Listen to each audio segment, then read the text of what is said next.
దేవుని నామానికి మహిమ కలుగును గాక. ఇప్పుడు శ్రీమందరికి ప్రభు యేసుక్రీస్తు వందనాలు తెలియజేస్తున్నాను. అందరికీ వందనాలు. ఎలా ఉన్నారు? బాగున్నారు? దేవుని మహాకృపను బట్టి మనం అందరం ఆరోగ్యంగా ఉన్నాం. ఆయన సన్నిధిలో సంతోషించి ఆనందించి వాక్యం దేవుడు మనకు అనుగ్రహించినారు. కాబట్టి సంతోషంగా ఉన్నటువంటి వారందరూ రెండు చేతులు అయితే దేవుని స్తుతిద్దాం. హల్లెలూయా, హల్లెలూయా. కొంచెం నవ్వరాదండి, సీరియస్ ఈ సమయం పోయినట్టు నవ్వరాదండి, అయితే బాగుంటది కదా. దేవునికి స్తోత్రం, హల్లెలూయా. పౌలు గారు ఏమంటారంటే ఆనందించుడి. మరలా ఎందుకు చెప్పాలి? ఒకసారి చెప్తే వినరు కాబట్టి మరలా చెప్తున్నా, ప్రభువు నందు ఆనందించండి. ఇక్కడ ఆనందించడం నేర్చుకుంటే అక్కడికి వెళ్ళి ఆనందిస్తాం. కాబట్టి ఆనందించే ప్రభువులో ఆనందించే భాగ్యాన్ని దేవుడు మనకు అందరూ అనుగ్రహించుగా. ఆమె దేవుడికి స్తోత్రం. వాక్య ధ్యానంలోకి వెళ్దాం. అధ్యక్ష మండలి వారు మనకి ఇచ్చినటువంటి అంశము దైవ కార్యార్థ సేవ, కార్యాచరణలో వాత్సల్యత. దైవ కార్యార్థ సేవ, కార్యాచరణలో వాత్సల్యత. దేవుని సేవ చేయడం అంటే ఏంటి? దేవుని కార్యార్థమైనటువంటి సేవ. సేవ అంటే ఏంటి?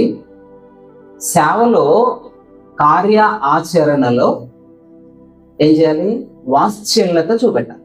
వాత్సల్యత అంటే ప్రేమ, జాలి, దయ, కనికరం, ఇవన్నీ అందులో ఇంక్లూడ్ అవుతాయి. సో అసలు సేవ అంటే ఏంటి?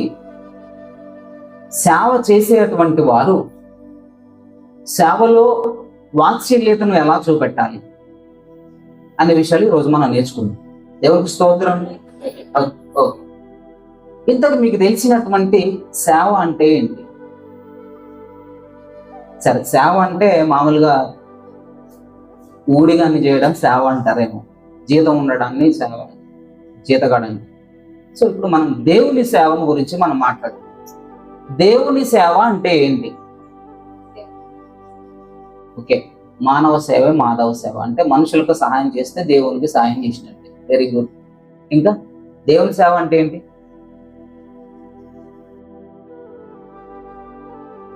ఓకే, వాక్యాన్ని ప్రకటించడం దేవుని సేవ. వాక్యాన్ని ఎవరైతే ప్రకటిస్తారో వాళ్ళు దేవుని సేవ చేస్తున్నారని అర్థం. ఇంకా మీకు అందరికి తెలుసు కానీ మాట్లాడట్లేదు.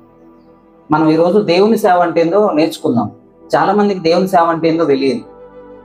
మనకు తెలిసినటువంటి సేవ దేవుని సేవ కానే కాదు. అసలు దేవుని సేవ అంటే ఏంటో ఈరోజు లేఖన భాగాల్లో నుంచి కొన్ని నేర్చుకుందాం. ఎవరు చెప్పలేనటువంటి విషయాలు, ఎప్పుడు వినలేనటువంటి విషయాలు మనం ఇది నేర్చుకున్నాం. ఇంకా సేవ అంటే ఏంటి? సేవ అంటే ఏంటి? ఒక సంచి చేసుకొని బైబిల్ పట్టుకొని ఊర్ల మీద వెళ్ళిపోవడం సేవ. ఈ ఏ ఉద్యోగం రాకపోతే మా పిల్లగానికి ఏమైనా పంతులు గారి ఉద్యోగం ఏమన్నా అడుగుతారా అయ్యా అని చెప్పేసి పంతులు గారికి పెట్టించి ఆయనకి బైబిల్ చదవడం రాకపోయినా, పాట పాడడం రాకపోయినా, మాటలు చెప్పడం చేత కాకపోయినా అక్కడ అపాయింట్మెంట్ చేయించి నెల జీతం తీసుకోవడం సేవ. అవునా? ఇంకేంటి? సేవకులను ఎవరినంటారు? సేవకులను ఎవరంటారు? పంతులు గారులు అంటారు, అయ్యగారులు అంటారు, సువార్థికులు అంటారు, బిషప్ గారులు అంటారు, ఇంకా సొంతగా సేవ చేసే వాళ్ళని సేవకులు అంటారు. అసలు మొత్తానికి దేవుని పని చేసే వాళ్ళని సేవకులు అంటారు. అంతేగా, ఇంకేమైనా డౌట్ ఇందులో? దేవుని పని అంటే వద్దాక అదే ధ్యాస, నోరు తెరిస్తే అదే మాట్లాడడం, ఖాళీగా ఉంటే వాక్యం చెప్పడం, ఇంటికి వెళ్ళి వాళ్ళ కొరకు ప్రార్థన చేయడం, స్వస్థతలు చేయడం, దెయ్యాలు వెళ్ళగొట్టడం, మీటింగ్స్ పెట్టడం, ఇలాంటి పని చేసే వాళ్ళందరినీ ఏమంటారు? సేవకులు అంటారు. అంతే కదా? ఇప్పుడు మన దృష్టిలో ఇది కామన్ గా సేవకులు అంటే వీళ్ళు, ఇక మేము సేవకులం కాదనుకుంటాం. అంతే కదా? కానీ అసలు దేవుని సేవ అంటే ఏంటిది? అది ఎవరు చేస్తారు? దేవుని సేవ అంటే ఏంటిది అనే విషయాలు మనం నేర్చుకున్నాం. దేవుని సేవ అంటే ఏంటంటే, ఉదాహరణకు మీకు అర్థం కావడానికి ఒక మాట చెప్తాను. ఇప్పుడు ఉద్యోగస్తులు ఉన్నారు. ఎవరు? మన దగ్గర నుంచి ఉద్యోగానికి వెళ్ళేటువంటి వారు చాలా మంది ఉన్నారు. ఉద్యోగానికి వెళ్ళేటువంటి వారు ఆ ఉద్యోగాన్ని ఇచ్చినటువంటి వారి మాట తప్పకుండా వింటారు. ఏం మాట వింటారు అంటే, వారు ఇచ్చినటువంటి యూనిఫామ్ మాత్రమే వేసుకోవాలి. అంతేనా? వాళ్ళు ఇచ్చిన యూనిఫామ్ వేసుకోవాలి, వాళ్ళు చెప్పిన టయానికి అక్కడ కనపడాలి, వాళ్ళు చెప్పిన పని చేయాలి, చేసిన పనిని అప్పగించాలి, వాళ్ళకి టార్గెట్ ఉంటుంది, టార్గెట్ పూర్తి చేసి వాళ్ళకి అప్పగించాలి. అప్పుడు నెల అయిన తర్వాత వాళ్ళకి ఏమిస్తారు? జీతం ఇస్తారు. అంటే ఇప్పుడు వీళ్ళు ఎవరికి సేవ చేస్తున్నారు? ఉద్యోగస్తులు ఉద్యోగాన్ని ఇచ్చినటువంటి వారికి సేవ చేస్తున్నారు. అంటే వీరు ఉదయం నుంచి సాయంత్రం వరకు వాళ్ళకున్న ధ్యాస ఏంటిది? వాళ్ళ పని ఏంటిది? వాళ్ళ జ్ఞానము, వాళ్ళ తెలివి అన్ని దేని కొరకు ఉపయోగిస్తారంటే ఉద్యోగం కొరకు ఉపయోగిస్తారు. అంతే కదా? వాళ్ళ తెలివితేటలు, వారి బలము, వాళ్ళ శక్తి, వాళ్ళ జ్ఞానము, అవసరమైతే వాళ్ళ డబ్బు, వాళ్ళ సమయము అన్ని కూడా ఎవరైతే ఉద్యోగం ఇచ్చారో వాళ్ళ కొరకు వాడతారు. వాళ్ళని వీరు సేవకులు అంటారు. దేనికి? ఉద్యోగానికి సేవకులు. పలానా కంపెనీలో పనిచేస్తున్నారు కాదు, కంపెనీ ఉద్యోగి అంటారు. అదే రీతిగా 24 గంటలు అదే ధ్యాసలో ఉన్నటువంటి వారు సేవకులు.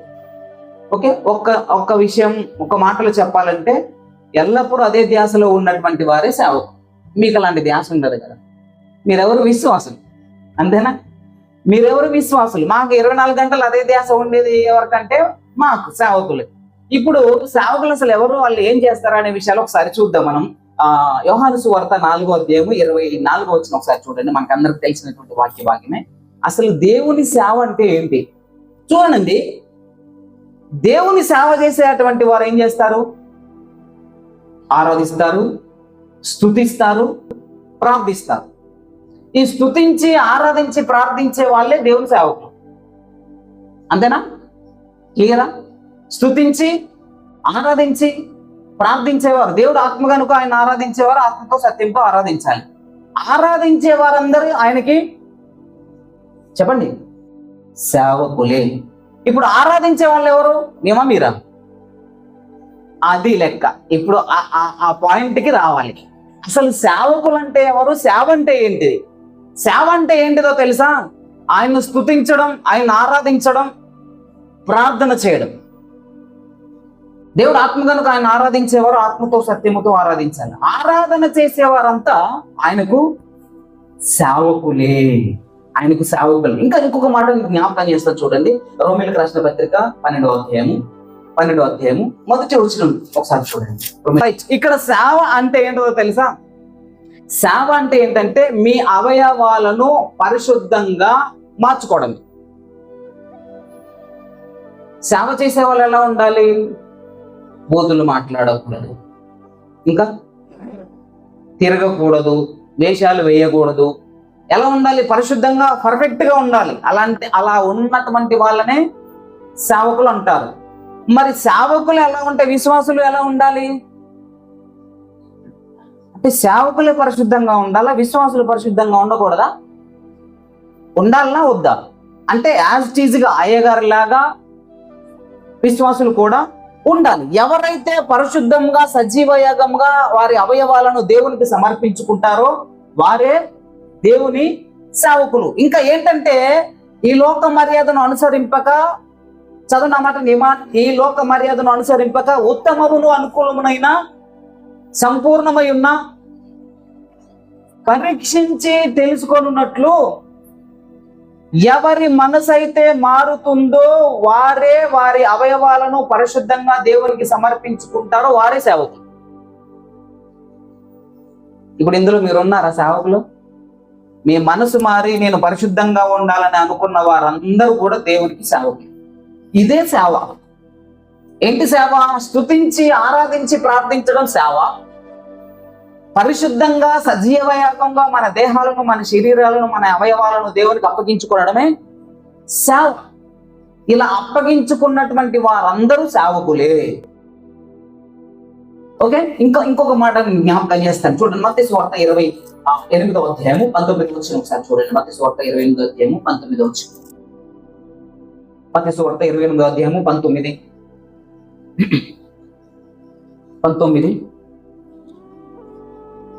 28వ అధ్యాయము 19వ వచనం. మీరు వెళ్ళి సమస్త జనులను శిష్యులుగా చేయండి, తండ్రి యొక్కయు కుమారుని యొక్కయు పరిశుద్ధాత్మ యొక్కయు నామములోనికి ఆజ్ఞాపించుతున్న వాటిని అన్నింటినీ ఇంకొకటి ఏంటంటే, సేవ అంటే ఏంటంటే అనేకులకు దేవుణ్ణి పరిచయం చేయడమే సేవ. మా దేవుడు గొప్పోడండి, ఆయన తిరిగి లేచాడండి, ఆయనకు మించినటువంటి దేవుడు ఎవరు లేరండి, ఆయన దగ్గరకు వచ్చినటువంటి వారిని అందరినీ రక్షిస్తాడండి, నీకు బాధలు ఉన్నాయా, ఇరుకులు ఇబ్బందులు ఉన్నాయా, నీలో ఉన్నటువంటి నీ కుటుంబంలో ఉన్నటువంటి సమస్యలన్నింటినీ మా దేవుడు తీసేస్తాడండి అని చెప్పేటువంటి వారందరూ సేవకులు. ఇది సేవ. సేవ అంటే ఏంటిది? అనేకులకు దేవుణ్ణి పరిచయం చేసి దేవుని యొద్దకు నడిపించడమే సేవ. ఇలాంటి వారు సేవకులే ఈ పని చేయాల్సిన అవసరం లేదు. ఎవరు చేయాలి? విశ్వాసులు కూడా చేయొచ్చు. విశ్వాసులు కూడా దేవుని సేవ చేయొచ్చు. అయ్యా నేను సేవ చేయాలనుకుంటున్నా అనుకోవటమేండి, అనుకోవాల్సిన అవసరం లేదు. పరిశుద్ధంగా ఉండడానికి అనుకోవాలా? నీ మనసు మార్చుకోవడానికి నువ్వు అనుకోవాలా? నీకు ఒక రోజు కావాలా? అవసరం లేదు కదా. నీవు నమ్ముకున్నటువంటి దేవుడు గొప్ప దేవుడని ఇతరులకు చెప్పడానికి సమయం కావాలి, అవసరం లేదు కదా. నా దేవుడు గొప్పోడని నేను చెప్తే చాలు, అదేమవుతుంది?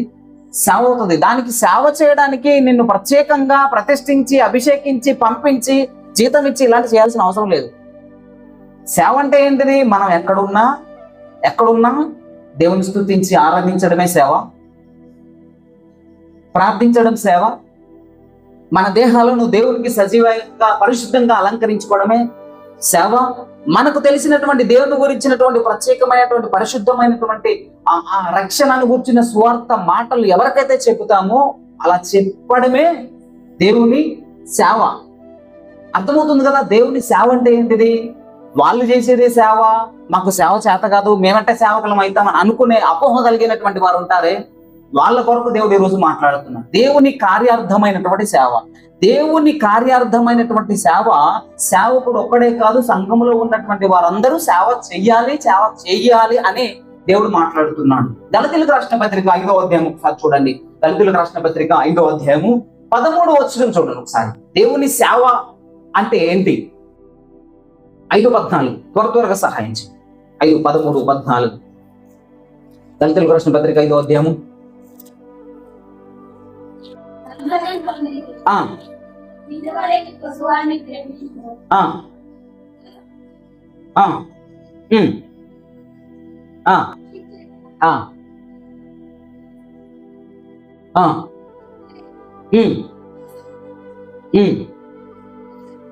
నెరవేర్చరు.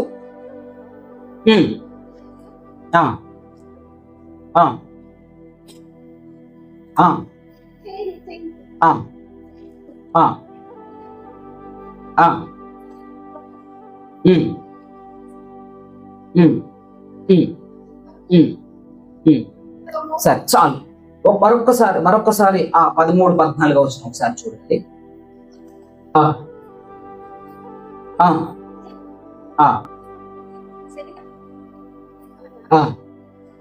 ప్రేమ కలిగిన వారై ఒకరినొకడు దాసులయుండుడి. ధర్మశాస్త్రం అంతా ఏం చెప్తుందో తెలుసా? నిన్ను వలె నీ పొరుగు వారిని ప్రేమించుమని ఒక్క మాటలో సంపూర్ణమై ఉన్నది. దీని అర్థం ఏంటంటే ఒకరినొకరు ప్రేమించుకోవడమే దేవుని సేవ. నీవు ఎవరినైనా ద్వేషిస్తున్నావు అంటే దేవుని సేవ చేయట్లేదని అర్థం. అది ఎవరు? అయ్యగారుల, పంతులు గారుల, విశ్వాసుల? ఆత్మతో సత్యముతో ఆరాధించేటువంటి వారు ఇతరులను ప్రేమించాలి. నిన్ను వల్ల నీ పొరుగు వారిని ప్రేమించాలి. పరిశుద్ధంగా వారి అవయవాలను సజీవంగా దేవునికి సమర్పించుకున్నటువంటి వారు ఇతరులను ఏం చేయాలి? ప్రేమించాలి. ఓకేనా? ఇతరులను ప్రేమించేవారు వారు నశించిపోతా ఉంటే చూడరు. వద్దు నాన్న పాడైపోతావు, ఎందుకు అలా పాడైపోతున్నా, అలా పాడు అవద్దు అని ప్రేమించేటువంటి వారు పాడైపోతున్నటువంటి వారిని మంచి మార్గంలోనికి నడిపించడానికి వారిని ప్రేమిస్తారు. ఇలా ఇంకొకరిని ప్రేమించడమే దేవుని సేవ. అర్థమవుతుందా? నేను సేవ చేస్తా అని ప్రత్యేకంగా తీర్మానించుకోవాల్సినటువంటి అవసరం లేదు. ఇతరులను ప్రేమిస్తే చాలు, అది సేవ అవుతుంది. నిన్ను నీవు దేవునికి సమర్పించుకుంటే చాలు, అది సేవ అవుతుంది. నేను ప్రత్యేకంగా ఒక పదవి ఇచ్చి, ఒక సింహాసనం మీద కూర్చోబెట్టి, ఒక చైర్ ఇచ్చి అలా చేయడమే సేవ కాదు. అలా చేయడమే సేవ అనే మాత్రం కాదు. సేవ అంటే ఏంటిది? ఇలాంటి లక్షణాలు కలిగి ఉండడమే సేవ. అంటే నీవు ఇతరులను ప్రేమిస్తున్నావు అంటే నువ్వు దేవుని సేవ చేస్తున్నావు అని అర్థం. నేను అనుకుంటున్నానండి దేవుని సేవ చేయాలని. ఒక తల్లి అంటుంది, నా కొడుక్కి చెప్పండి అయ్యా ఒక సేవ చేయమని. నేను చెప్పుడేంది నేనెందుకు చెప్తా సేవ చేయమని? నీకు ఆ ప్రేరేపణ రావాలి. దేవుడు నిన్ను ప్రేమించాలి, అలా నిన్ను ప్రేరేపించాలి. కాబట్టి ఇతరులను మీరు ప్రేమిస్తున్నారా? మీ శత్రువులను ప్రేమిస్తున్నారా? మీ కుటుంబాన్ని ప్రేమిస్తున్నారా? మీ సంఘాన్ని, మీ సమాజాన్ని మీరు ప్రేమిస్తున్నారా? అయితే ఇదే దేవుని సేవ చేద్దామని నిశ్చయించుకోబోతున్నటువంటి సేవకులారా, గమనించండి. బేసిక్ నుంచి ఈ విషయాలను నువ్వు పాటించగలిగితే దేవుడు నిన్ను ప్రత్యేకంగా ఏర్పరుస్తాడు. ఓకేనా? ఉద్యోగం అంటే ఏంటి? చూడండి, ఉద్యోగం అంటే ఒక అర్థం చెప్తా. ఉద్యోగం అంటే అర్హతను బట్టి ఉద్యోగాలు ఉంటాయా? అంటే అర్హత అంటే ఏంది? పోస్టును బట్టి ఉద్యోగం అంటారా? ఉదాహరణకు కలెక్టర్ ఆఫీస్ ఉంది. కలెక్టర్ ఆఫీసులో వాచ్మెన్ ఉంటాడే.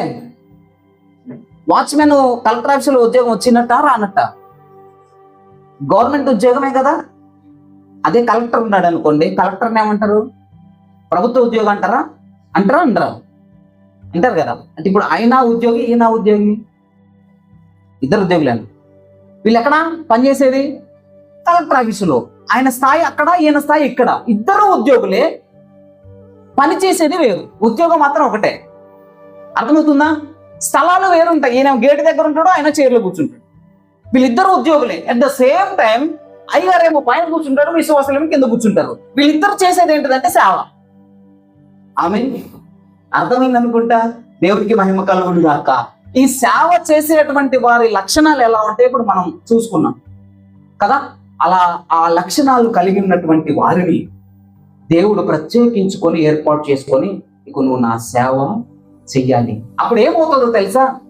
అటెండర్ ఉన్నటువంటి వ్యక్తి బాగా చదువుకున్నాడు అనుకోండి, బిఏ చేసి ఇంకా పట్టభద్రులై ఉన్నాడు అనుకోండి, అప్పుడు ఈ కలెక్టరు ఆయన చేసే పనిని గుర్తించి, ఆయన సర్టిఫికెట్లను గుర్తించి, బాబు నువ్వు ఇక్కడ వాచ్మెన్ గా ఉండడం కాదు, నీకు ఒక మంచి పోస్ట్ ఇస్తారా అని చెప్పేసి అప్పుడు ప్రమోషన్ ఇస్తాడు ఇవ్వరా? అందుకే సేవ చేయాలనే ఆలోచన కలిగినటువంటి వారు ఈ మొదటి లక్షణాలు, ఆత్మతో సత్యముతో దేవుణ్ణి ఆరాధించడం, మీ అవయవాలను సజీవంగా పరిశుద్ధంగా తీర్మానించుకోవడం, నీకు తెలిసినటువంటి వాక్యాన్ని, సువార్తను ఇతరులకు ప్రకటించడం, వీలైనంత మట్టుకు దేవుని సన్నిధికి నడిపించడం, ఇతరులను ప్రేమించడం చేస్తున్నాం అనుకో, ఇవన్నీ ఎవరు చూస్తారు? దేవుడు చూసి వెరీ గుడ్, మీరు సంఘ విశ్వాసులుగా ఉండి కూడా ఇలాంటి పని చేస్తున్నారంటే మీకు నేను ప్రమోషన్ ఇస్తున్నదా? పంతులు గారిగా ఇక్కడ కూర్చున్న తర్వాత ఇంకా పంతులు గారిగా తన బాధ్యతలు నిర్వర్తిస్తూ ఉంటే అప్పుడు దేవుడు గుర్తించి ఏం చేస్తాడు తెలుసా? నువ్వు ఇంకా ఉన్నతమైన స్థితికి రావాలి అని దేవుడు స్థాయిలు మారుస్తూ ఉంటాడు. కానీ ఉద్యోగం మాత్రం ఒకటే, సేవ ఈ సేవే. కాకపోతే క్యాడర్లు వేరు. ఆయనేమో ఆ చైర్లో కూర్చుంటాడు, నేనేమో ఈ చైర్లో కూర్చుంటాడు. కలెక్టర్ అంతే, వాచ్మెన్ అంతే. వాచ్మెన్ కూడా చైర్ ఉంటది, ఆయన కూడా చైర్లో కూర్చుంటాడు. కలెక్టర్ కూడా చైర్ ఉంటది. పని మాత్రం ఒకటే ఆఫీసులో చేస్తారు, సేవ మాత్రము దేవుని సేవ చేసేది. కానీ స్థలాలు వేరు. దేవునికి మహిమ కలుగును గాక. కాబట్టి సేవ అంటే ఏంటి? ప్రార్థించడం, స్తుతించడం, ఆరాధించడం, మనల్ని మనము దేవునికి సజీవంగా సమర్పించుకోవడం, మన మంచితనాన్ని ఇతరులకు చెప్పి దేవుని యొద్దకు నడిపించడం సేవ. ఇతరులను ప్రేమించడమే సేవ. ఇంకొక మాట నేను జ్ఞాపకం చేస్తాను. పేతురు రాసినటువంటి మొదటి పత్రిక 14వ అధ్యాయం, మొదటి అధ్యాయం 14వ వచనం ఒకసారి చూడండి. సేవ అంటే ఏంటో తెలుసా? చెప్పండి. పరిశుద్ధంగా ఉండడమే సేవ. నువ్వు పరిశుద్ధంగా ఉన్నావా, నువ్వు దేవునికి సేవ చేస్తున్నావా అని అర్థం. నీ అవయవాలను సజీవంగా దేవునికి పరిశుద్ధంగా ఉండడానికి కొరకు తీర్మానించుకున్నావా, నువ్వు దేవుని సేవ చేస్తున్నావు అని అర్థం.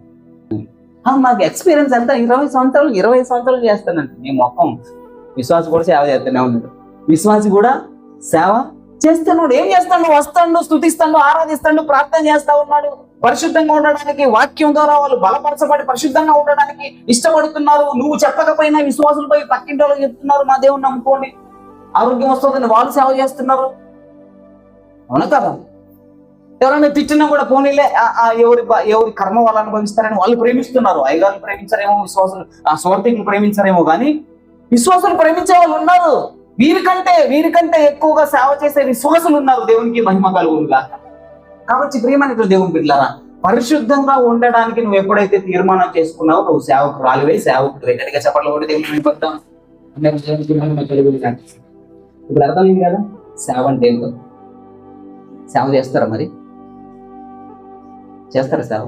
నువ్వు ప్రతిరోజు ఆయన స్తుతిస్తూ, ఆయన ఆరాధిస్తూ, ప్రార్థిస్తున్నావంటే నువ్వు దేవుని సేవ చేస్తున్నావు అని అర్థం. విషయం తెలుసా, దేవుని సేవ అంటే ఇతరుల కొరకు ప్రార్థిస్తున్నటువంటి వారు దేవుని సేవ చేయడం.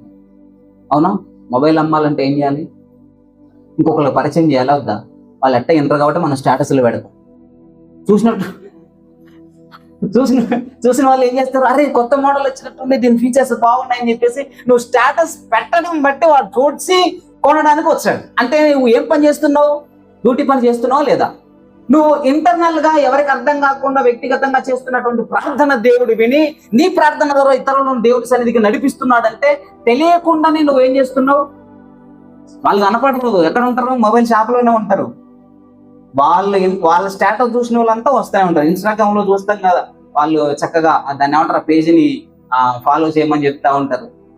వీళ్ళు ఇక్కడే ఉంటారు, కానీ వందల వేల మందికి ఈ విషయం తెలిసిపోతుంది. వాళ్ళు వస్తూనే ఉంటారు, తీసుకుంటా ఉంటారు, ఆఫర్లు వాళ్ళకి వెళ్ళిపోతూనే ఉంటాయి. వీళ్ళు ఏం చేస్తున్నారు? ఉద్యోగ సేవ చేస్తున్నారు. మనం కూడా అంతే, ఇంటర్నల్ గా ఉంటాం, మందిరంలో ఉంటాం, ఆదివారమే ఉంటాం, ఎప్పుడు ప్రార్థన చేసినట్టుగా కనపడం ఎవరికి, కానీ దేవుని సేవ చేస్తూనే ఉన్నాం. దేవునికి మహిమ కలుగును గాక. ఇది దేవుని సేవ. ఇప్పుడు ఇంకొక అంశంలోనికి వెళ్దాం. దైవ కార్యార్థమైనటువంటి సేవ ఏంటిది అంటే ఇప్పుడు నేర్చుకున్నాం. ఇప్పుడు ఈ దైవ కార్యార్థమైనటువంటి సేవలో, కార్య ఆచరణలో వాత్సల్యత, ఇది ప్రాముఖ్యమైనటువంటి విషయం. ఇది ప్రాముఖ్యమైనటువంటి విషయం. ఈ మనం చేసే ఈ పనంతటిలో ఏ పని ఆరాధించడం, పరిశుద్ధంగా ఉండడం, ఇతరులకు దేవుని గురించి పరిచయం చేయడం, వారిని తీసుకురావడం, పరిశుద్ధంగా ఉండడం, ఇలాంటి లక్షణాలన్నీ సేవ చేసే వాళ్ళ లక్షణాల్లో ఉంటాయి. ఈ లక్షణాలు ఎవరిలో ఉంటే వాళ్ళు సేవకులే. ఈ సేవ చేసే క్రమంలో ఇంక్లూడ్ అయ్యగారే కావచ్చు, పంతులు గారే కావచ్చు, విశ్వాసులే కావచ్చు, సంఘ పెద్దలు కావచ్చు, ఎవరైనా సరే ఈ కార్యాచరణలలో ఉండవలసినటువంటి ప్రాముఖ్యమైనది ఏంటిదో తెలుసా? వాత్సల్యత ఉండాలి. వాత్సల్యత అంటే ఎలా ఉంటది? ఏంటిదా వాత్సల్యత అంటే? ఇప్పుడు వాత్సల్యత కలిగినటువంటి వారు, వాచ్మెన్ గా ఉన్నటువంటి వ్యక్తి వచ్చేపోయే వాళ్ళని మాత్రమే చూస్తాడు, పట్టించుకుంటాడు, రాసుకుంటాడు. కాస్త క్యాడర్ పెరిగింది అనుకో, ఏం చేస్తాడు? అప్పుడు డీటెయిల్ గా ఉంటాయి, రికార్డింగ్ ఉంటుంది, లెక్కప్ప చెప్పాల్సినటువంటి అవసరం ఉంటుంది, కాస్త బాధ్యతలు పెరుగుతాయి. ఇప్పుడు ఈ సేవలో బాధ్యతగా సంఘంలో ఉన్నటువంటి వారు, ఇలాంటి బాధ్యతలు స్వీకరించేవారు ఇంకొన్ని బాధ్యతలు ఎక్స్ట్రా, అంటే మీకు ప్రమోషన్, ఎక్స్ట్రా బాధ్యతలు అప్పగిస్తున్నాడు దేవుడు. ఏంటిదా ఎక్స్ట్రా బాధ్యతలు అంటే? వాత్సల్యత. ఈ వాత్సల్యత మాక్సిమం చాలా మందికి తెలియదు, కానీ సంఘంలో ఉన్నటువంటి విశ్వాసులు లేదా సేవకులు ఈ విషయాలను పాటిస్తే ఆయన కార్యార్థమైనటువంటి సేవలో మనం పాలిభాగస్తులుగా ఉంటాం. ఏంటిదా చూద్దాం. ఇప్పుడు మనం చదువుకున్నటువంటి యెషయా గ్రంథము 58వ అధ్యాయము 6వ వచనం ఒకసారి చదవండి. నీ రక్త సంబంధికి ముఖము తప్పింపకుండుటయు, నేంత చేర్చుకొనుటయు,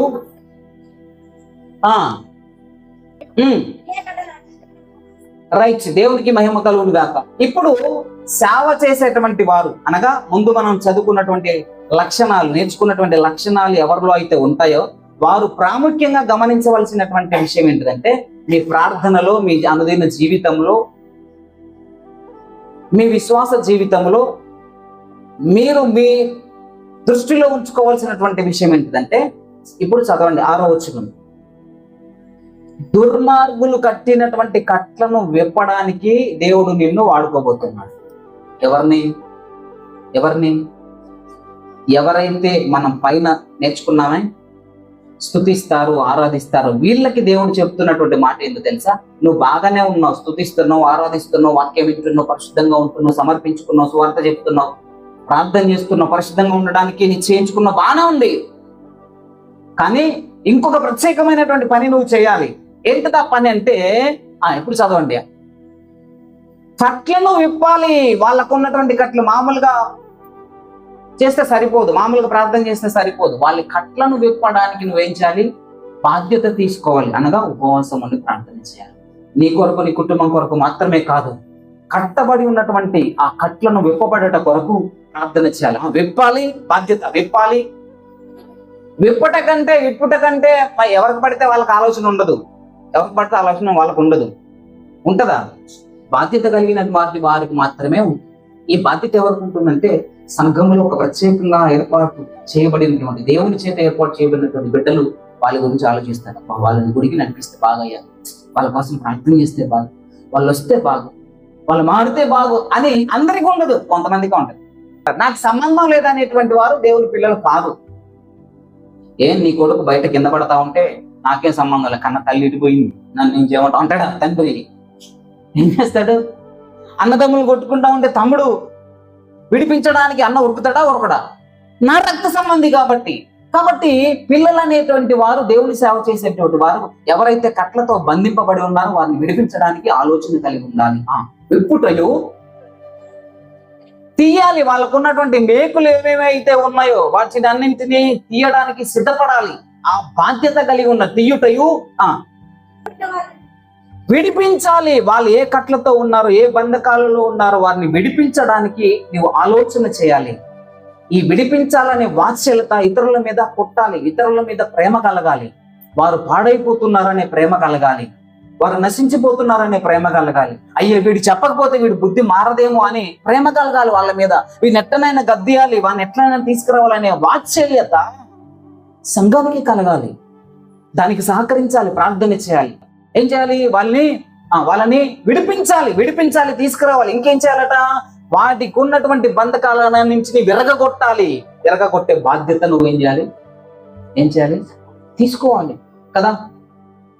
మందిరం చుట్టూ మొక్కలు పెరిగితే పీకేసే బాధ్యత కొంతమంది తీసుకుంటారు. ఎవరు చెప్తారు వాళ్ళకి?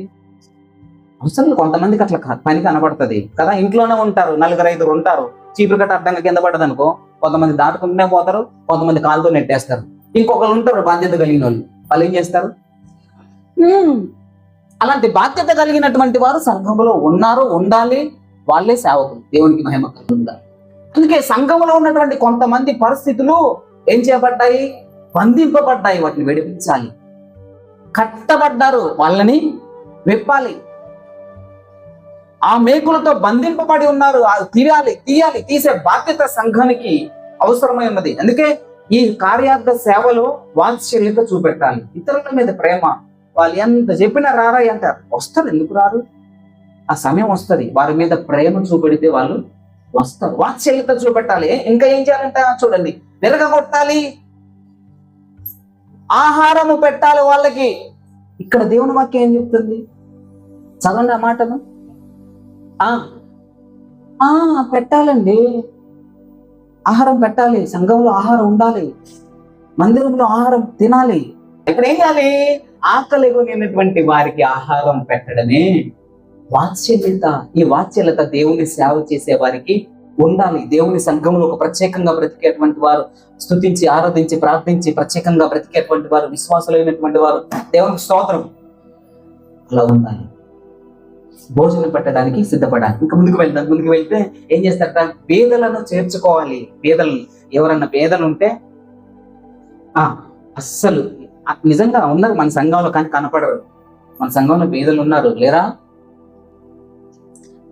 పేదలను ఏం చేయాలి? చేర్చుకోవాలి, కనికరించాలి. వాళ్ళకి డబ్బులు ఇవ్వాలి, వస్త్రాలు ఇవ్వాలి. వాళ్ళకి ఏం చేయాలి? వాళ్ళకి ఏం అవసరం ఉంది అది ఇవ్వాలి. అది సంఘం సేవ యొక్క లక్ష్యం.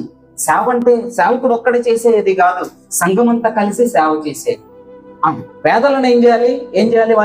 వాళ్ళని చేర్చుకోవాలి. వస్త్రము లేనటువంటి వారికి వస్త్రాన్ని ఇవ్వాలి కదా. ఇది అలవాటు చేసుకుందాం. పేదలను కనికరించడం, ఆహారం పెట్టడం, వారిని చేర్చుకోవడం, వారికి ఉన్న కట్లు విప్పడం, ఉపవాస ప్రార్థన చేసి వారికి ఉన్న ఇబ్బందుల నుంచి తొలగించడం. కష్టం వస్తే 4-5 కూర్చొని ప్రార్థన చేసి, ప్రభువా వారి కష్టం కోసం, వారి కుటుంబం శ్రమ కోసం ప్రార్థన చేద్దామని అందరూ కలిసి, సంఘం అంతా కలిసి ప్రత్యేకంగా ప్రార్థన చేయడమే దేవుని సంఘములో కార్యాచరణలో వాత్సల్యత. ప్రేమ కలిగినటువంటి వారు వారి కొరకు ప్రార్థన చేస్తారు. ఇలా మనం ప్రార్థన చేయడానికి దేవునికి ఇష్టంగా మనం ఉందాం. దేవునికి మహిమ కలిగి ఉండాలి. ఇకపోతే మనం చదువుకున్నటువంటి సువార్త పత్రిక పాఠ్యంలోకి వెళ్దాం. యోహాను రాసినటువంటి పత్రిక మొదటి పత్రిక 3వ అధ్యాయము 14వ వచనం.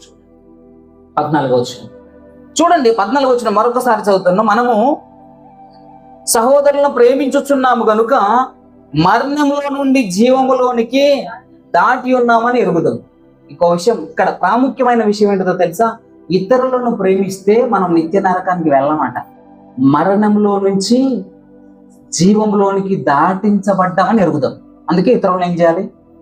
ప్రేమించాలి. నిన్ను వల్ల నీ పొరుగు వారిని ప్రేమించమని దేవుడు ఎందుకు చెబుతున్నాడు? వాత్సల్యత అంటే ప్రేమించాలంటే. ఎవరిని ప్రేమించాలి? మంచోళ్ళని ప్రేమించాలా? మంచోళ్ళని ప్రేమించాలా? ఎవరిని ప్రేమించాలి? చెడ్డోళ్ళను ప్రేమించాలి, కఠినులను ప్రేమించాలి, కోపిష్ఠులను ప్రేమించాలి, అసహ్యంగా ఉండేటువంటి వారిని ప్రేమించాలి. అలా ప్రేమిస్తే మన జీవము మరణంలో నుంచి జీవంలోనికి దాటుతుంది. నిత్య నరకాగ్నికి మనం వెళ్ళాం. ద్వేషించే వారంతా నిత్య నరకాగ్నికి వెళ్తారని ఈ వాక్యాన్ని బట్టి అర్థం. కాబట్టి మనం ఎవరిని ద్వేషించకూడదు, అందరినీ ప్రేమించాలి. ఎంతగా ప్రేమించాలంటే ప్రాణం పోయేంత వరకు. ప్రేమించడంలో ప్రాణాన్ని అర్పించినా పర్వాలేదు. యేసయ్యను చూపెట్టినటువంటి ప్రేమ, ఆయన ప్రేమ మన కొరకు ప్రాణం ఇచ్చేంతగా ప్రేమించాడు ఆయన. సో మన ప్రాణం పోతే ఆయన ఏం చేస్తాడు? మన ప్రాణాన్ని పట్టుకుంటాడు, జీవాన్ని ఇస్తాడు, అంతే. అంతేగాని నిత్య నరకానికి తీసుకెళ్ళాడు మన ప్రాణాన్ని. కాబట్టి మనం ఏం చేయాలి? ప్రేమించాలి. ఇంకపోతే 17 వచనం ఒకసారి చూడండి. 17 వచనం, డబ్బులు ఉన్నాయి మన దగ్గర, 1000 రూపాయలు ఉన్నాయండి. పక్కనోడికి ఒక 100 రూపాయలు కావాలి. పక్కనోడికి ఒక 100 రూపాయలు కావాలి. 100 రా అని చెప్పేసి అంటే ఏం చేస్తారు? లేదు హాస్పిటల్కి పోతానంటే మరి నన్ను ఏం చేయటం? నా దగ్గర ఉంటే కానీ నేను ఇచ్చేది. నా దగ్గర ఉన్నాయి డబ్బులు, కానీ పక్కన వాళ్ళకి. దాని అర్థం అదే. ఇవ్వకపోవడాన్ని బట్టి నువ్వు ఇతరుల మీద ప్రేమ చూపెట్టకపోతే దేవుడు నీ మీద ప్రేమ ఎట్లా చూపెడతాడు? ఇప్పుడు చదవండి మంచిగా, గట్టిగా, పెద్దగా, అందరికి వినబడేటట్టు. 17 వచ్చింది. ఆయన మన నిమిత్తము తెలుసుకొనుచున్నాము. 17 వచ్చిన ఈ లోకపు జీవనోపాధి కలిగిన వాడై ఉండి పక్కనోడికి లేవిలో ఉన్నటువంటి పరిస్థితిని చూసి ఎంత మాత్రం అసలు నువ్వు గిలగలు కొట్టుకున్నా నా దగ్గర రూపాయి లేదు, నువ్వు తల కిందికి పెట్టి కాలు పైకి పెట్టినా నా దగ్గర లేవు, నువ్వేం చేసుకున్నా నా దగ్గర అసలేనే లేవు అంటారు కొంతమంది. ఇలాంటి వారు చదవండి, కనికరము చూపని వాని యందు దేవుని ప్రేమ ఎలా నిలిచింది. ఇంకో విషయం చెప్పనా? అర్జెంట్ అవసరం ఉందని 100 రూపాయలు అడుక్కున్నారు, ఆ పోనీలని 100 ఇచ్చినాం. మరలా వాడు ప్రేమ కలిగి కృతజ్ఞత కలిగి ఆ 100 రూపాయలు మరలా తిరిగి మనకి ఇచ్చాడు అనుకుందాం. మరలా ఏమనిపిస్తుంది? ఇంకొకసారి అవసరం ఉన్నప్పుడు ఇవ్వాలనిపిస్తుంది. అంటే ఒకరిని నువ్వు ఇంకా శాశ్వతంగా ప్రేమించకుండా ఉండాలనే ఆలోచన కనుక నీకుంటే ఫస్ట్ ఇచ్చి చూడు. రివర్స్ ఇయ్యలేదనుకో వాడు జీవితంలో మళ్ళీ నేను అడగడు. ఒకళ్ళు అడిగిననుకో ముందయ్యి అంటావు. అంటే దేవుణ్ణి ప్రేమించే వాళ్ళు ఏం చేస్తారు? ముందు ప్రేమిస్తారు. ప్రేమించి ఏం చేస్తారు? వాడు ప్రేమను తెలుసుకోలేనప్పుడు వదిలేస్తారు. దేవుడు కూడా అంతే. దేవుడు ప్రేమించాడు మనల్ని, మనం ఆయన ప్రేమించేలాగా మనం ఉండాలి. మనం ఆయన తిరిగి ప్రేమించకపోతే దేవుడు ఏం చేస్తాడో వదిలేస్తాడు, అంతే. అందుకే ఫస్ట్ ఏం చేయాలి? నీకు డబ్బు ఇయ్యగలిగినటువంటి స్తోమత నీకు ఉందనుకో, ఏం చేయాలి? ఇవ్వాలి. పోతే ఒక 100 రూపాయలతో వదిలిపోయింది. లేదంటే మా 1 కోటి రూపాయల ఆస్తి పరలోకంలో దేవుడు నీకు స్థానాన్ని దాచిపెట్టిస్తాడు. దేవునికి మహిమ కదా. ప్రేమని దేవుని పిల్ల బిగబట్టకండి డబ్బులు. నిజం చెప్తున్నా, మీరు నేర్చుకున్నది అదే, బిగబట్టద్దు. ఒక్కొక్కసారి అనిపిస్తుంది ఎందుకు ఇంతగానో ఖర్చు పెట్టాలి, పొద్దు. ఏం చేయాలి? నీ దగ్గర ఇయ్యగలిగినట్టు స్తోమత ఉండి నువ్వు బిగబడితే దేవుని ప్రేమ నీ మీద ఎట్లా ఉంటది అని దేవుని వాక్యం చెప్తుంది. అప్పుడు ఏం చేయాలి? మన దగ్గర 1000 రూపాయలు 100 రూపాయలు ఇస్తేంది, తప్పేం లేదు కదా, పోనీలే. ఎన్నో పోతున్నాయి, మేము ఎన్నో పోతున్నాయి, అనవసరమైన ఖర్చులకు ఎన్నో పోతా ఉన్నాయి. కాబట్టి ఏం చేస్తాం? హాస్పిటల్కి వెళ్తే జస్ట్ స్కానింగ్ 2000 అన్నారు అనుకో, ఏం చేస్తాం? ఆడ కడుపులకు పోయేది ఉండదు, మందులు తెచ్చుకునేది ఉండదు. జస్ట్ స్కానింగ్ అంతే, లోపలిగా తీసిపోయి బయటికి తీసుకొస్తారు, 2000 అయిపోతుంది. అలాంటి స్కానింగ్లకు పోకుండా దేవుడు కాపాడి నీ దగ్గర వేల డబ్బులు ఉన్నప్పుడు 100 రూపాయలు పేదల కొరకు అందిస్తే నష్టం ఏంటిది నీకు? ఆడ ఏమంటుందని సిటీ స్కానింగ్ అయ్యే డబ్బులు మిగిలినట్టే కదా, అవునా కదా? ఆలోచించండి, ఒకసారి ఆలోచించండి. కాబట్టి నువ్వేం చేయాలో తెలుసా? సహాయం చేయగలిగినటువంటి మనసు, వాత్సల్యత రావాలండి. సంఘం మీద వాత్సల్యత పుట్టాలి. సంఘానికి నిన్న వాళ్ళని పొరుగు వారిని ప్రేమించాలి. పోనీ తినేలే, వాడు వచ్చి తింటాడండి అంటే తింటాడు, మరి నీ సొమ్ము వాడు తినాలి, నీకు దీవెన రావాలి, ఆశీర్వాదం కదా. వాళ్ళు 100 ఇచ్చారు, 5 వచ్చారు, 9 మంది వచ్చారు, 15 మంది వచ్చారు, నీ వాళ్ళకి వేయాలి, 1000 రూపాయలు వేయాలి. ఇప్పుడు నాయన అక్కడ ఆశీర్వాదం నీకుంది, అక్కడ ఆశీర్వాదం నీకుంది, దాన్ని చూడాలి తప్ప ఈ లోకపు ఆశీర్వాదాన్ని చూడొద్దని దేవుని వాక్యము సెలవిస్తా ఉంది. కాబట్టి మనం ఏం చేయాలి తెలుసా? దేవుణ్ణి ప్రేమించే మనసు మనకు ఉన్నప్పుడు ఇతరులను కూడా మనం ప్రేమించాలి. అదే 18వ వచనం చూస్తే, చిన్న పిల్లలారా మాటతో కాదు పంతులు గారు, వాక్యం మైకిస్తే మాత్రం మీరు మస్తు మాటలు చెప్తారు. మాటతో కాక, నాలుగుతో కాక చేసి చూపెట్టండి, చేసి చూపెట్టండి. క్రియలతోనూ సత్యముతోనూ సేవించాలి, క్రియలతో సేవించాలి. దేవుని సేవిస్తాను, నేను బాగా ప్రార్థన చేస్తానంటే 10 మందికి ఇద్దరికి అన్నం పెట్టడం చేత కాదు. నువ్వు ఎంత ప్రార్థన చేస్తేంది? అది నాలుగుతో చేసే సేవ కాదు. ఏం చేయాలి?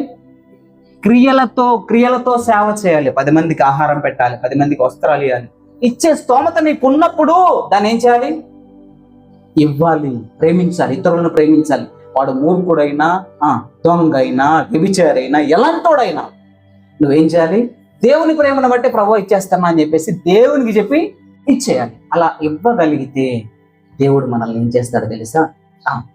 వాత్సల్యత కలిగినటువంటి వారిగా మనం ఉంటే ఆయన రాజ్యానికి చేర్చుకోవడానికి మన మీద వాత్సల్యత చూపెడతాడు దేవుడు. దేవునికి మహిమ కలుగును గాక. ఇకపోతే సువార్త వాక్యంలోకి వెళ్దాం. మత్తయి సువార్త చివరిగా వాక్యాన్ని చదువుకొని ముగించుకుంది. మత్తయి రాసిన సువార్త 9వ అధ్యాయము 36వ వచనం ఒకసారి చూడండి. మత్తయి సువార్త 9వ అధ్యాయము 36వ వచనం. ఆయన సమూహములను చూసి కాపరి లేని గొర్రెల వలె చెదిరి ఉన్నందున వారి మీద కనికిరపడి, చూసారా దేవుని కనికరం ఎవరి మీద ఉందట? కాపరి లేని గొర్రెల మీద కనికరం పడింది. ఇప్పుడు మనం కనికరం ఎవరి మీద పడాలి? అమ్మ చెప్తే ఇనేటోడు కాదు, అయ్య చెప్తే ఇనేటోడు కాదు, భర్త చెప్తే ఇనేది కాదు, భార్య చెప్తే ఇనేది కాదు, అయ్యగారు చెప్తే నేనెవడు మాట వినను ఆయన టోళ్ళని చూస్తే మనకి ఎట్లుంటది చెప్పండి? వస్తుందా రాదా? వామ్మ మామూలు పోగర్లేదు, ఎప్పుడు మాట ఏందట అని అనిపిస్తుందా? అనిపించదా? ఇప్పుడు వాళ్ళని చూస్తే మనకి ఏమనిపించాలో తెలుసా? అయ్యి కాపరి లేని గొర్రెలాగా ఉంది, ఈయన నడిపించేటోడు ఎప్పుడు లేడు. కాపరి లేని గొర్రెల మీద దేవునికి కనికరం ఎలా ఏర్పడిందో, సంఘ బిడ్డలైనటువంటి మనకు ఎవరు చెప్పినా వినకుండా తిరుగుతూ ఉంటారు చూడు, వాళ్ళ మీద మనకు కనికరం కలగాలి. ఇది వాత్సల్యత. లోపలికి వచ్చిన వాళ్ళ మీదే ప్రేమ చూపెట్టడం కాదు, రాని వాళ్ళ మీద కూడా ప్రేమ చూపెట్టాలి. దేవుడికి ఎవరి మీద కనికరం అంటే, రానేటువంటి వాళ్ళు వారిని చూడగానే కాపరి లేని గొర్రెల వల్ల వాళ్ళు కనపడినందున వారి మీద కనికరాన్ని చూపెట్టాడట. చూడండి అదే మాట మార్కు సువార్త 6వ అధ్యాయము 34వ వచనం ఒకసారి చూడండి. మార్కు 6వ అధ్యాయము 34. ఆ గొప్ప జన సమూహమును చూసి కాపరి లేని గొర్రెల వల్లే వాళ్ళు అగపడ్డారు కనుక కనికరపడి, అది ఇప్పుడు ఇంతసేపు మీకు బోధ ఎందుకు జరుగుతుందో తెలుసా? చెప్పండి. ఆ వాక్యాన్ని బట్టి ఏమైంది? వారిని అందరిని, ఆ జన సమూహాన్ని చూస్తే వాళ్ళందరూ ఎలా కనపడ్డారట? కాపరి లేని, అదే స్కూల్లో పిల్లలు ఉంటారే, టీచర్ లేనప్పుడు ఎట్లుంటారు? ఒకడు అడుగు తిరుగుతాడు, ఒకటి ఇటు తిరుగుతాడు, ఒకటి కిల్లుతాడు, ఒకటి గిచ్చుతాడు, ఒకటి ఏడుతా ఉంటాడు, ఒకటి తింటా ఉంటాడు, అసలు రకరకాలుగా ఉంటారు. అప్పుడు కిటికీలో నుంచి మనం చూసినాం అనుకో, అప్పుడు ఏమనిపిస్తుంది? టీచర్ లేని పిల్లలు అన్నట్టుగా అనిపిస్తుంది. మనం కూడా ఒక క్రమాన్ని, మన జీవితంలో ఒక క్రమ పద్ధతి కనుక మనకు లేకపోతే, దేవుడు మనల్ని పైనుంచి చూసినప్పుడు దేవుడికి మనం ఎలా కనపడతాం? కాపరి లేని గొర్రెల వల్లే కనపడతాం. అవును కదా? అప్పుడు కనికరపడి, మీరంతా అలాగే ఉన్నారని కనికరపడి విస్తారమైన సంగతులు బోధిస్తా ఉన్నాడు. దేవునికి మహిమ కలుగును గాక. చదవండి ఆ మాటను. వారి మీద కనికరపడి అనేక సంగతులు వాళ్ళకి బోధించాడట. ఇప్పుడు మీకు అనేక సంగతులు అయ్యా, కొద్ది టైం ఎక్కువ అవుతుంది అయ్యా అంటే, అనేక సంగతులు ఎందుకు బోధించేది? కాపరి లేని గొర్రెలు ఉంటే 2 మాటలు తెలిసి పడేది. అవునా కదా? కాపరి కలిగినటువంటి గొర్రెలు ఉంటే 2 మాటలు తెలిసి పడేది ప్రసంగాన్ని. కాపరి లేని గొర్రెల్లాగా కనపడుతున్నప్పుడు పరిశుద్ధాత్మ దేవుడు ఏం చేస్తాడు తెలుసా? విస్తారంగా బోధిస్తాడు, వారికి సంగతులు బోధిస్తా ఉన్నాడు. కాబట్టి కాపరి కలిగినటువంటి గొర్రెలు కాపరి లేనటువంటి గొర్రెలను చూసినప్పుడు ఏం కలగాలి? వాత్సల్యత కలగాలి. ఆ గొర్రెల మీద వాత్సల్యత కలగాలి. కాబట్టి మత్తయి సువార్త అదే 9వ అధ్యాయము 37వ వచనం చూస్తే దేవుడు పని చేసే వాళ్ళ కొరకు ప్రార్థన చేయమన్నాడు. చదవండి మాటలు. 9వ అధ్యాయము 37వ వచనం. మత్తయి సువార్త 9వ అధ్యాయము 37వ వచనం. కోత విస్తారంగా ఉన్నది, పనివారు కొద్దిగా ఉన్నారు కనుక కోతకు పనివారిని పంపమని యజమానుని వేడుకున్నాడని శిష్యులతో చెప్పింది. యేసుక్రీస్తు ప్రభువారు శిష్యులతో ఏం చెప్పాడు తెలుసా? పనులు తక్కువగా ఉన్నారు, మీరు ప్రార్థన చేయండి దేవునికి అని చెప్పి. అసలు దేవుడు ఎవరు చెప్పండి? ఆయనేగా దేవుడు. మరలకి వేడుకోమని ఏం చెప్పాడు అంటే, మీరు వేడుకునే స్థాయిలో ఉంటే దేవుడు కార్యం చేస్తాడు. అంటే మీరు అడగకపోతే ఏడా? అడిగితే శ్రేష్టమైన వాళ్ళని ఇస్తాడు కదా. చేసినప్పుడు ఇప్పుడు ఎలా ఉండాలి? కాపరి కలిగినటువంటి గొర్రెల వల్లే ఉండాలి. ఇప్పుడు వేడుకోవాలి, ప్రభువా మా సంఘము సేవ చేసే సంఘంగా మారాలి, ప్రభువా ప్రార్థించే సంఘంగా మారాలి, ఆరాధించే సంఘంగా మారాలి. అందుకే సంఘం మీద వాత్సల్యత పుట్టాలండి. రానటువంటి వాళ్ళ మీద ప్రేమ పుట్టాలి. అయ్యో ఎందుకు రావట్లేదు, వస్తే బాగాని వాళ్ళ మీద ప్రేమ పుట్టాలి. మధ్యలో వెళ్ళిపోయే వాళ్ళ గురించి ప్రేమ పుట్టాలి. అసలు రాని వాళ్ళ గురించి ప్రేమ పుట్టాలి. ఎంత చెప్పినా విననటువంటి వాళ్ళ మీద ప్రేమ పుట్టాలి. అందుకే సేవ చేసే వాళ్ళని పంపమని దేవుణ్ణి వేడుకోండి అని అంటుండే. ఇప్పుడు మనం దేని గురించి వేడుకోవాలో తెలుసా?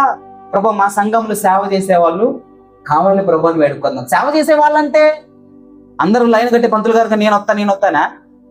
కాదు. ఆరాధించే వాళ్ళు కావాలి, ప్రార్థించే వాళ్ళు కావాలి, స్తుతించే వాళ్ళు కావాలి, సజీవంగా తమ దేహాలను దేవునికి పరిశుద్ధంగా సమర్పించుకునే వాళ్ళు కావాలి, రక్షణ సువార్తను ఇతరులకు బోధించే వాళ్ళు కావాలి, బోధించే వాళ్ళని దేవుని మందిరంలో నడిపించే వాళ్ళు కావాలి, ప్రేమించే వాళ్ళు కావాలి, పరిశుద్ధంగా ఉండడానికి కొరకు తీర్మానించుకునే వాళ్ళు, ఇలాంటి సేవకులు కావాలి ప్రభు అని ఏం చేయాలి? ప్రార్థన చెయ్యాలి. ఇలా ప్రార్థన చేస్తే దేవుడు మనల్ని ఎలా ఆశీర్వదిస్తాడు తెలుసా? 82వ కీర్తన చూద్దాం. 82వ కీర్తన అని చదువుకున్నటువంటి 82వ కీర్తన 3వ వచనం ఒకసారి సహాయం చేయండి. చూడండి, పేదలను తల్లిదండ్రులు లేనటువంటి వారికి న్యాయము తీర్చుడి, శ్రమ గల వారిని దీనులకు న్యాయము తీర్చుడి, దరిద్రులను ఏం చేయాలట? నిరుపేదలను విడిపించండి, భక్తిహీనుల చేతుల నుండి వారిని తప్పించండి. జనులకు తెలివి లేదు, వారు గ్రహింపరు, వారు అంధకారములో ఇటు అటు తిరుగులాడుదురు, దేశములోనున్న ఆధారములన్నీ కదులుచున్నవి. కాబట్టి మీరు దేవుళ్ళండి. ఎవరు దేవుళ్ళు? మళ్ళీ చదవండి, నేను సొంత మాటలు ఏం చెప్పట్లే, అక్కడ ఉన్న చదవండి. మీరు దైవములనియు, మీరు సర్వోన్నతుని దేవుని కుమారులనియు, నేనే. మీరు దేవుళ్ళండి. మామూలు ప్రేక్షక దేవుళ్ళు, విశ్వాస దేవుళ్ళు, ఇంకా దేవుళ్ళు కస్టమర్ దేవుళ్ళు. ఇప్పుడు వీళ్ళెవరు చెప్పండి? కస్టమర్ దేవుళ్లకు అలాంటి పండుగ శుభాకాంక్షలు. వాళ్ళు కస్టమర్ అడ్డగాడికి వచ్చినోడు దేవుడా, కొనుక్కున్న వాళ్ళ దేవుళ్ళ. ఇప్పుడు దేవుడు ఏమంటాడో తెలుసా? మీరు అందరూ దేవుళ్ళే. దైవం అంటే అదే, దైవం అంటే దేవుళ్ళే అని అర్థం. మీరంతా దేవుడు మామూలుడి కాదు. దేవుడు ఎవరినంటారు? దేవుడిని ఎవరంటారు తెలుసా? త్యాగం చేసినటువంటి వాళ్ళు దేవుడు, ఓపికగా సహించినటువంటి దేవుడు అంటారు, పరిశుద్ధంగా బ్రతకడానికి నిశ్చయించుకున్నటువంటి వాళ్ళు దేవుడు అంటారు, ప్రాణాన్ని ఇవ్వడానికి త్యాగం చేసినటువంటి వాళ్ళు దేవుడు అంటారు, పాపం అంటకుండా బ్రతికేవాడిని దేవుడు అంటారు. మీరు దైవములండి, అందుకే మిమ్మల్ని పిలిచా. మీ మీద నాకు వాత్సల్యత కూర్చున్నది. మీరు ఇలాంటి దైవములుగా ఉన్నటువంటి వారు ఇతరుల మీద దేవుని కార్యాచరణలో వాత్సల్యత చూపెట్టాలి. మీరే దేవుళ్ళై మీరే కోపడితే మనమేం చేయాలి? దేవుళ్ళమైనప్పుడు నీ సంగతి చూస్తారా అని అనాలా? వాత్సల్యత చూపెట్టాలి, దేవునికి మహిమ కలుగుండేది. అలా వాత్సల్యత చూపెట్టినటువంటి వారిని దేవుడు ఏమంటున్నాడు తెలుసా? మీరు దైవములనియు సర్వోన్నతుని దేవుని కుమారులనియు నేనే సెలవిచ్చుచున్నాను. దేవునికి మహిమ కలుగును గాక. కాబట్టి దేవుని సేవ చేద్దాం. దేవుని సేవలో కార్యార్థమైనటువంటి సేవ చేయడానికి ఈ సేవలో వాత్సల్యత చూపెడదాం, సంఘములో ప్రేమను చూపెడదాం. సంఘ బిడ్డలను ఎవరిని తృణీకరించు, మంచిదని, చెడ్డదని, కోపిష్టని, అలిగిద్దని అసలు ఏం అనద్దు. మనం ఎవరిని అనడానికి వీల్లేదు. ఏం చూపెట్టాలి? వాత్సల్యత చూపెట్టాలి. అలాంటి వాత్సల్యత చూపెట్టే సంఘంగా మనం తీర్మానించుకుందాం, సేవ చేద్దాం. ఇష్టపడతారు ఇప్పుడు సేవ చేయడానికి? సేవకులైనటువంటి వారందరూ ఒకసారి చేతులు ఎత్తి చూద్దాం. మీరంతా సేవకులేనా? ఒకసారి నాయన సేవకులు, మాలవంజరులు ఇంతమంది సేవకులు ఉన్నారా అని అర్థమవుతుంది. ఏంటి సేవ అంటే? ఏంటి? స్తుతించడం, ఆరాధించడం, ఇక 24 గంటలు దేవుని పని ఆలోచించడమే. ఎంతేనా? మీ ఉద్యోగస్తులు బాగా నాకు రాత్రి ధ్యానం చేస్తుంటే మీరే బాగా కనపడ్డారు. ఎందుకో తెలుసా? వీళ్ళు లేచినా కూర్చున్నా ఒక్కొక్క రోజు వీళ్ళు డ్యూటీకి పోలేదనుకో ఫోన్లు వస్తాయి అక్కడి నుంచి. అన్న ఈ ఫోన్ ఎంత కమ్మాలి, ఎంత ఎట్లా చేయాలి వస్తున్నా అంటే వీళ్ళు ఇంట్లో ఉన్నా కూడా డ్యూటీ చేస్తున్నారా? ఇప్పుడు దేవుని సేవ చేసేవారు డ్యూటీ చేస్తూ దేవుని సేవ చేయకూడదా? డ్యూటీలో ఉన్న మనసంతా ఎక్కడ ఉంటుంది? పరిశుద్ధంగా ఉండడానికి కొరకు, దేవుని స్తుతించడానికి కొరకు, ఇతరులకు ప్రార్థన చేయడానికి కొరకు, ఇతరులకు సువార్త ప్రకటించారు. డ్యూటీలో ఉంటారు, సువార్త ప్రకటిస్తారు, డ్యూటీలో ఉంటారు, ప్రార్థన చేస్తారు, డ్యూటీలో ఉంటారు, వాక్యం చదువుతారు, డ్యూటీలో ఉంటారు, పరిశుద్ధంగా ఉండడానికి ప్రయత్నిస్తారు. వీళ్ళంతా ఎవరు? డ్యూటీలో ఉండి సేవ చేసేవాళ్ళు, సేవకులు వీళ్ళంతా. అందుకే మీరు దైవములని, సర్వోన్నతులు దేవుని కుమారులని నేనే సెలవిచ్చుచున్నానని దేవుడు మాట్లాడుతున్నాడు. కాబట్టి అలాంటి ధన్యత, అలాంటి భాగ్యం కొరకు మనం సిద్ధపడదాం. అలాంటి కృపా దేవుడు మన సంఘానికి మనందరికీ అనుగ్రహించుగాక. మేము ప్రార్థించుకున్న మహోన్నతుడ, మహాగరుడ, మహాపరిశుద్ధుడు, అత్యంత కృపా కనికరములు దేవ మీ ఘనమైన అనుకుందాము. ఇంతవరకు వాక్యం ద్వారా మాతో మాట్లాడారు. దైవ కార్యార్థమైనటువంటి సేవ అంటే ఏంటి, ఏం చేస్తే అది సేవ అవుతుందనే విషయాలు మాతో మాట్లాడారు. ఈ సేవలో మేము సంఘం మీద, సంఘము అన్యజనుల మీద, లోకం మీద చూపెట్టగలిగినటువంటి వాత్సల్యత ఎలాంటిదో, ఎలా చూపెట్టాలో మాతో మాట్లాడి మమ్మల్ని బలపరచడానికి ఉన్నాను. ఈ మాటలు మా బిడ్డల హృదయాలు, అందరి హృదయాలలో వ్యక్తి ఫలింపచేయండి, బలపరచండి. మేమందరం మీ సేవ చేసే బిడ్డలంగా, అనుదినము మీ కొరకు ప్రయాసపడే బిడ్డలంగా ఉండటము మమ్మల్ని అందరినీ ఆశీర్వదించి బలపరిచి మీరు మహిమాగంత కొరకు బలపడుతుంటారు. యేసయ్య శక్తిని నామములో ప్రార్థిస్తున్నాము. ఆమేన్.